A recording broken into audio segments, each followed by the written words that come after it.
ரேசிங்ல ஜெயிச்சு இந்திய கொடியோட இந்தியாவுக்கு பெருமை தேடி தந்திருக்காரு அஜித் குமார் மற்றும் அவருடைய குழுவினர். மீண்டும் அடுத்தடுத்து சாதனைகளை புரிஞ்சிருக்கு அஜித் குமார் ரேசிங் டீம். பெல்ஜியம்ல நடந்த போட்டியில இப்போ 2வது இடம் பிடிச்சு சாதிச்சிருக்காரு அஜித் குமாரும் மற்றும் அவருடைய குழுவினரும். நம்ம ஏகே அவர்கள் ஃபுல் போக்கஸா இப்போ ரேசிங்ல தான் தன்னுடைய கவனத்தை செலுத்திட்டு வராரு. அடுத்தடுத்து பல நாடுகளில் நடக்கக்கூடிய உலக அளவிலான கார் ரேசிங் காம்படிஷன்ல கலந்துக்கிட்டு அதுல அடுத்தடுத்து பரிசுகளை தட்டி தூக்கிட்டு வராங்க.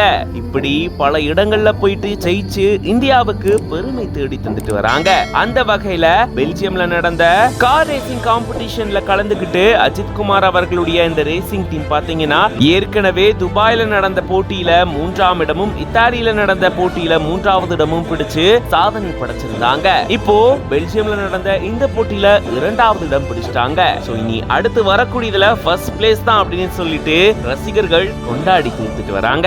அப்போ ஜெயிச்சிட்டோம் அப்படின்ற சந்தோஷத்துல இந்திய கொடிய கையில பிடிச்சு அஜித் குமார் அவர்கள் தன்னுடைய மகிழ்ச்சியை வெளிப்படுத்தி இருக்காரு. இது பத்தின உங்களோட கருத்துக்களை கமெண்ட்ஸ்ல சொல்லுங்க. மேலும் பல செய்திகளுக்கு பிஹைண்ட் உட்ஸ் பேஜை ஃபாலோ பண்ணிக்கோங்க.